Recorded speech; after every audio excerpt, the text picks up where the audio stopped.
All right, so I'm going to go over the complete joiner jig. So we sold quite a few of these in the last couple months, and then we sold quite a few at the Woodturning Symposium in Waco. So I just wanted to go over it and explain all of the parts and the details and how you mount everything so that everybody understands.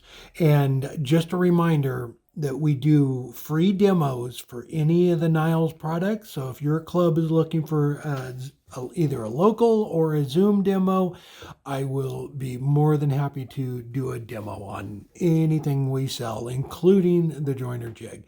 So the jig comes with a mandrel, either an inch and a quarter by 8, a 1 inch by 8, or a Morris taper mandrel. And for our metric friends, we do have a M33 mandrel that you can choose to, and just message us and let us know that you want that one. The only difference is on the jig mandrels, they don't have a flute cut in the threads. The M33 does, so it will still work. It's all of the threads are 3/8/16. You just have to be careful when you're threading it into the main plate. You don't want to cross thread it, but like this one right here has a flute cut in it, and it goes in perfectly. You don't need to, it's not that, you're not going to cross thread it just screwing it in, but just keep in mind, this is aluminum, this is steel. So when you first start it, just make sure it goes in nice and smooth. So, so you do have that option for the M33 as well.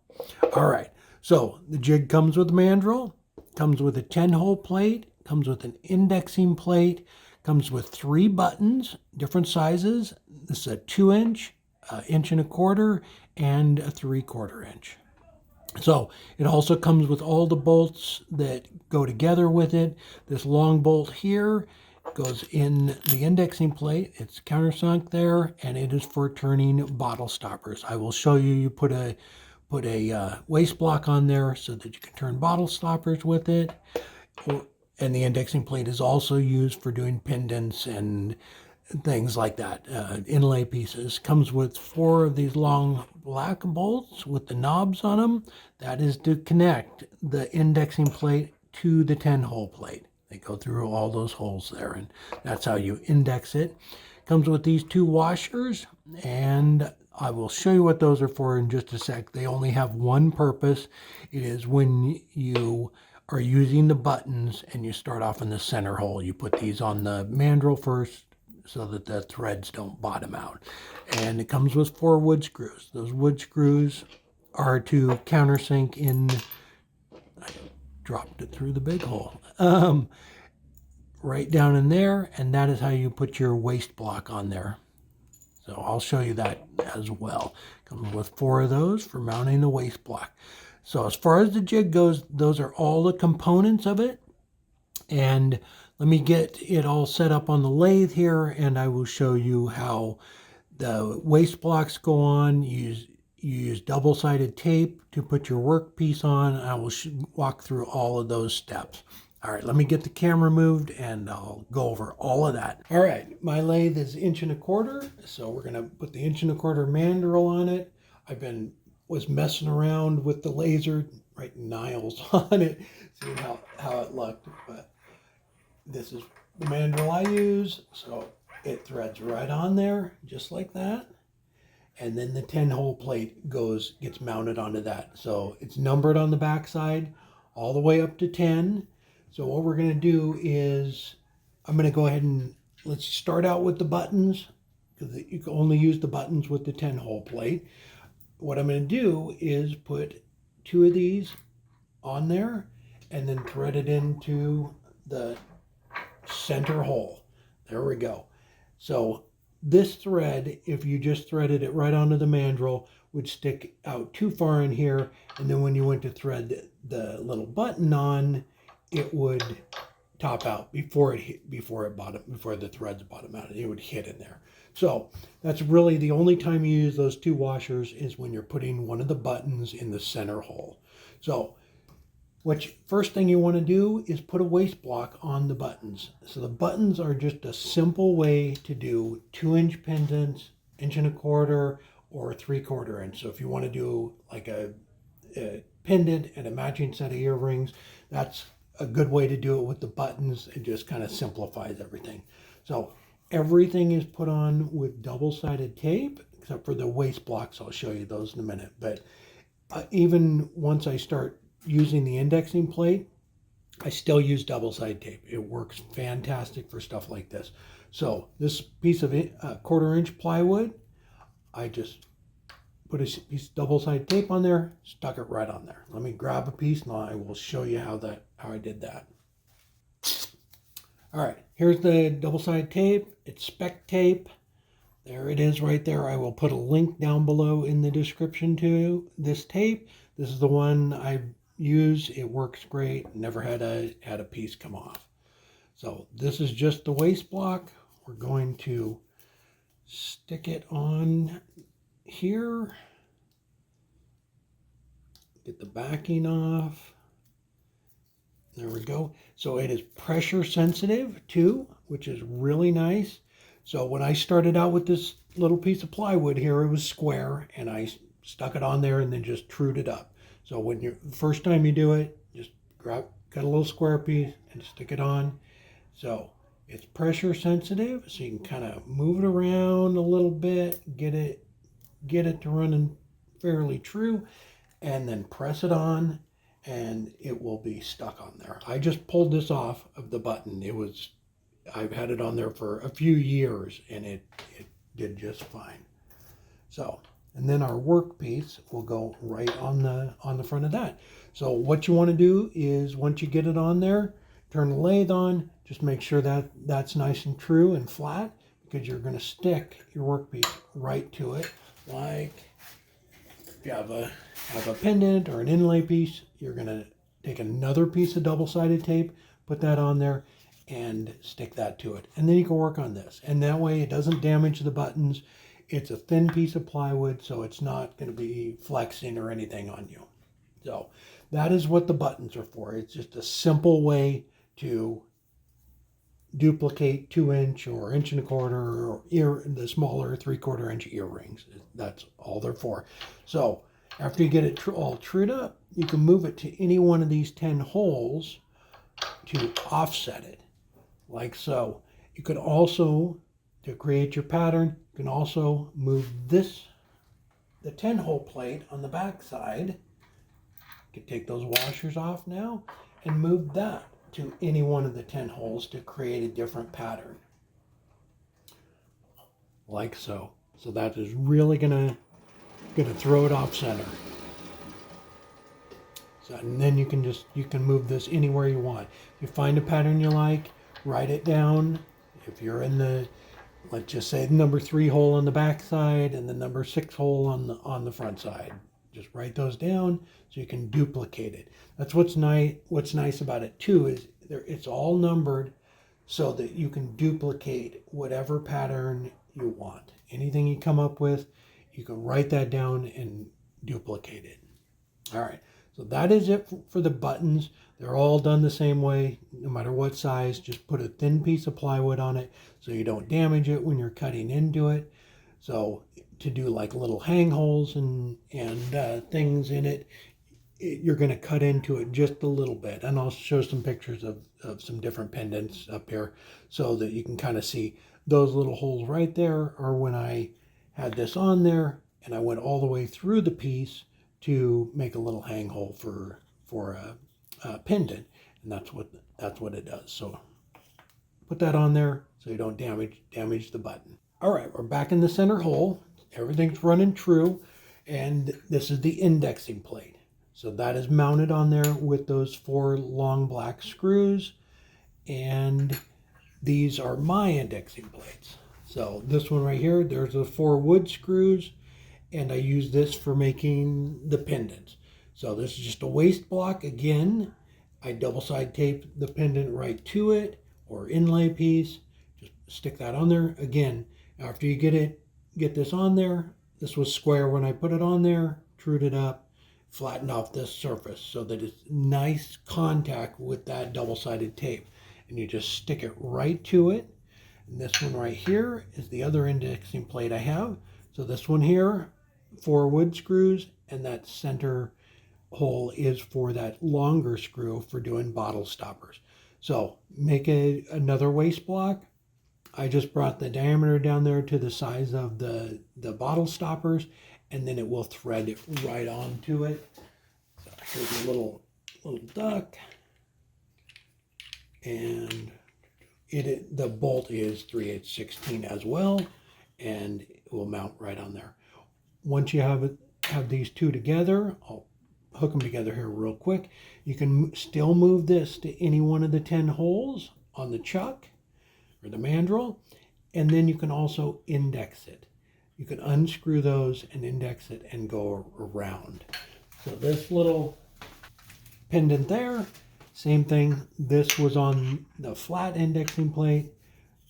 That was on there like that, and I offset it in one position on the back to the number 2 position, and then moved it every 4 slots on the indexing plate.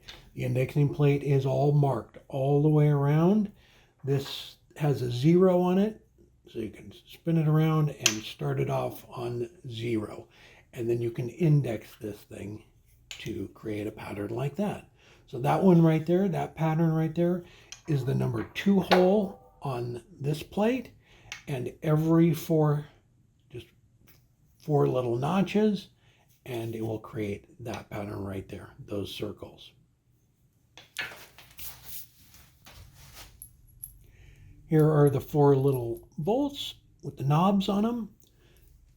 So you take your indexing plate, set it up there. They come in from the back side, run it through, and tighten them up just like so. Just kind of space them out, and about a quarter each time, so that it is nice and secure on there, just like so, just like that. And even with this one, same thing. It's going to lock that plate on there. So you do need to unscrew these and spin this around it. Use the indexing plate so that locks it all to there. So same thing with this. That's how you would mount this on there to do bottle stoppers or pendants. All right. So this right here it's just concentric circles going around there. And let me set up. I made a little jig for my tool rest. Let me set that up, and I'll show you how you keep these all the same size going around there. So I mounted mine on there. This is the waste block here. We're going to take another piece of double-sided tape, stick it to the back side of this, and then we will get it mounted on there after I get the tape separated.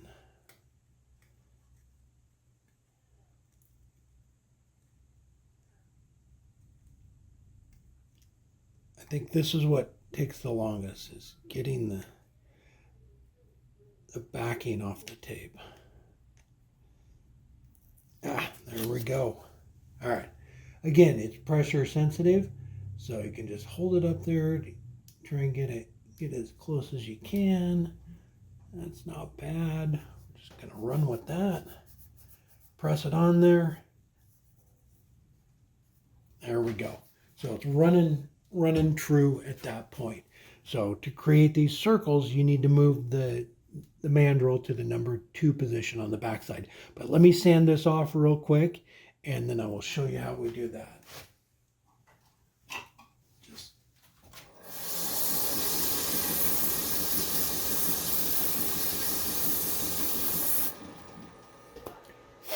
There we go. All right. So I'm going to move it over on the back side from the center hole over to the number 2, and that bolt is a little bit close because it has this collar on it. So I am going to move this one right over to there, just like so, and then put it in the number 2. And if there is one of the holes that you want to put it in, same thing with any of them, just kind of move those screws around. All right, so now we are running off center. I have the indexing plate lined up on 0 right there. We're all set up. And so here is what I made. Little flat tool rest. And then I took a couple pieces of plywood and again with the double-sided tape, just stuck those right down on there. I made it the same size as the tool I'm using. You can vary this however you want. If you want to use the skew, if you ever skew, just make this a little bit wider or smaller, whatever tool you're using, you just adjust it for that. So I was making those with the detailer, so I made it fit right in there, so it's nice and snug and it won't move at all. So I'm going to come up here, get this kind of centered up. And the only thing is, so if you're making a pattern like that, where it has to be even all the way around, once you set your tool rest up, don't move this until you're all done. Just get it all lined up, all centered. We'll get the height and everything adjusted here in a second, but don't move this because once you move it, you're not going to get it right back in there. So take a pencil. I might have to raise it up a little bit. And so, or bring it out. That's way too big. We want it smaller. So we're going to come out here. Oh, I think I went the wrong way. All right, let's try that. So that is still a little big. Let's come up a little bit. We're pretty close. We'll get this all lined up. There we go. That is a good size right there. All right. So when you put your tool up there, right into that slot, it's going to be a little different than the pencil is, but it will come right up and make circles about that size. It depends on, like with the pencil, depends on whether you go on the outside or the inside of the hole. It does move a little teeny bit, so just keep that in mind too. We'll go ahead and just try to erase those. All right. The other thing is to leave the tool rest away from the workpiece just a little bit, because you do need to unloosen these bolts and then use the indexing weight plate to move at those 4 positions. So give yourself a little bit of room there, so it's not up so tight that you can't turn it. All right, let me move the camera and then we'll cut some circles around there and I'll show you how that's done. Like I said before, you can use any one of the tools you like. This one just cuts nice little grooves. It's the Easy Wood Detailer, but you can use the tip of a skew or a parting tool, whatever you would like. So I usually crank the lathe speed up to at least 1,000, usually about 1,500 or so. Just give it a spin, make sure nothing's going to hit. Place your tool right down into that little groove. And slide it up there.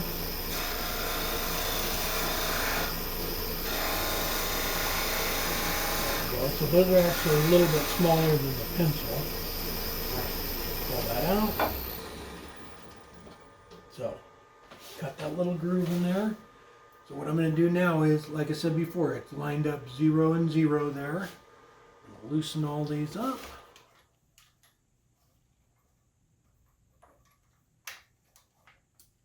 And on this, just make sure that you keep all this kind of together. Just loosen the screws up. Come back to where you can see the 0 there. And we'll go 1, 2, 3, and 4. And then we'll go ahead and thread them right back together.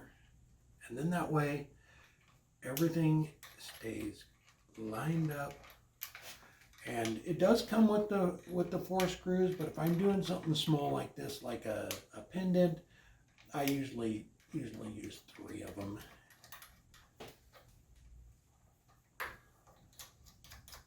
There we go. And just make sure they're tight. So if you are doing something bigger too, like a little lidded box or a bottle stopper or bottle opener handle, make sure that every once in a while, because it is off center, make sure you stop every once in a while and just make sure that those little bolts are tightened up, because the vibration from it being off center can move them. All right.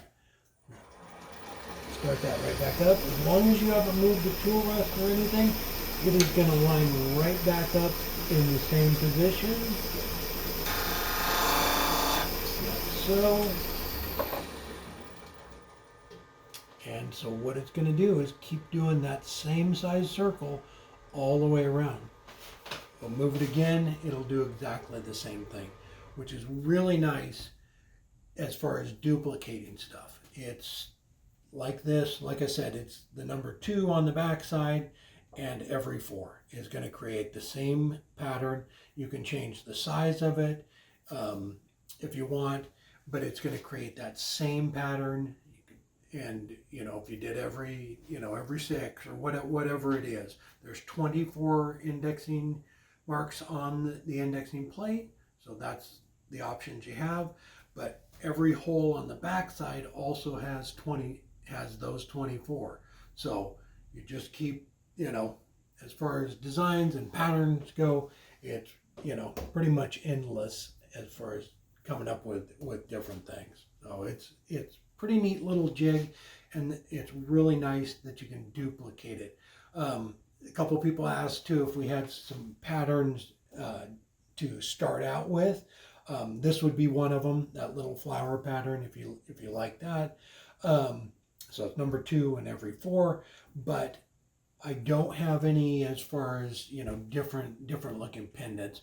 We have a lot of pictures on the website, but nobody, when they sent the pictures, we weren't really thinking about what were the numbers that you used to get that actual pattern. But as I keep doing stuff, if I find a pattern that I like, I'll put that on the website, so you can, if you like it too, you can duplicate it. All right, I put another piece on there real quick. I did want to show you too, if you don't have a flat tool rest like that, and you just want to do, I guess, more like a free-form pattern, you can actually do that too. So I recentered it. I just stuck another little piece on there with the double side tape. So if you want to, let's just off-center it to that number 1 or number 2 spot again.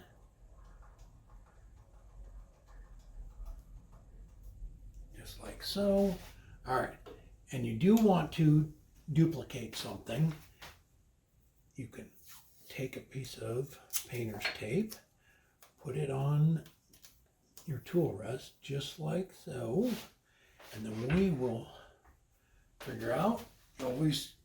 I always like to start off with, so this one, that number 2 isn't going to really offset it that far. Let's really throw it off.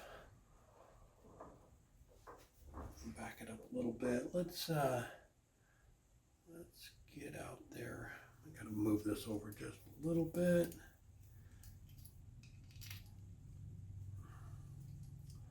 And we'll put it out there in number 5.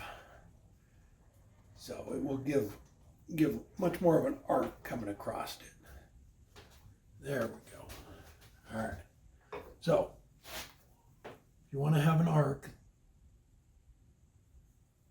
that comes across and goes on one side and off the other, come over here. We'll do a couple of them, just like so. Just like that. So you can mark this on with a Sharpie on the piece of tape there, so you can see right where you're supposed to put the tool. If you use a pencil, it is really nice, because when you turn the lathe on, it is going to show you exactly where you want to make those cuts.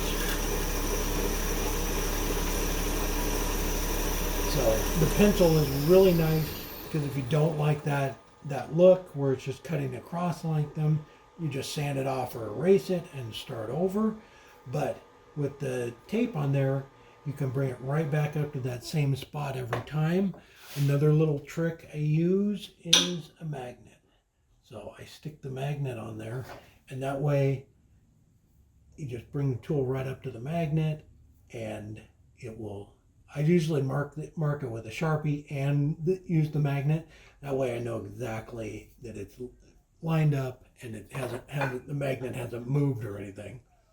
So I like the flat tool rest really for duplicating patterns, but this will work as well. So we're just going to cut those in there with where the pencil lines are, like that. Move down, cut them in. And I have the lathe speed running about 2,000 on this one.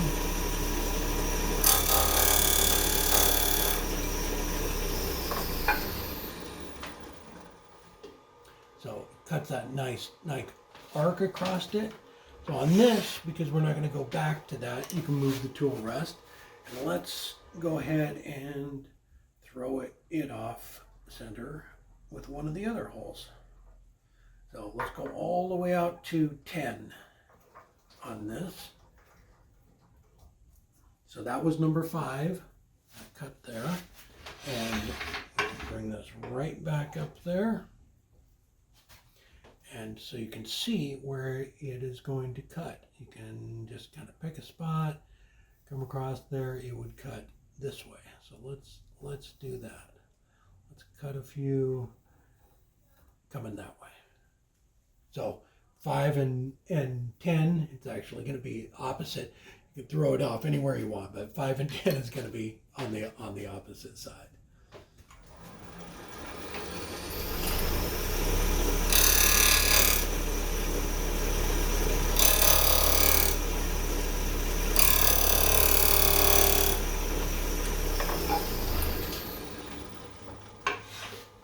So creates that nice little arc going both ways.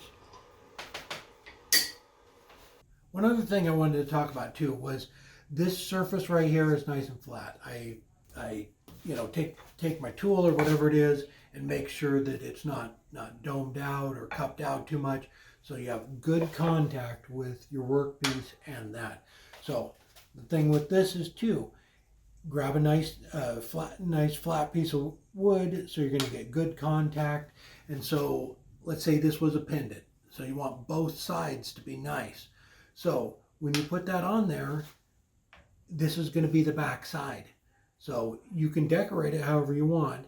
Just make sure that it is nice and flat as well. Just don't dome it up or cup the back side out too much, because it's not going to stick well when you flip it around. So that's what's nice about the double-sided tape too, is you're going to decorate the back side, get it all sanded and finished, and then when you pop it off from the double-sided tape, we're going to flip it around and stick it back like that. But you can kind of hold on to it, just use your finger, run it around there till it's as close as you can get it, and then apply pressure. And then this is going to be the front side of the, let's say, pendant or inlay. And you can dome this, cup this out, do whatever you want to it, decorate it however you want. But this is going to be the top side of it, and this one just be flat. So you want a nice flat surface, whether you're doing inlay or whatever, so that there's nice contact with that double-sided tape. And that is really, I think, about it for the jig. Like I said, it's if you have any more questions, give me a call, or set up a demo for your club. I can walk through all the steps, answer questions as we go, and have a good time. All right.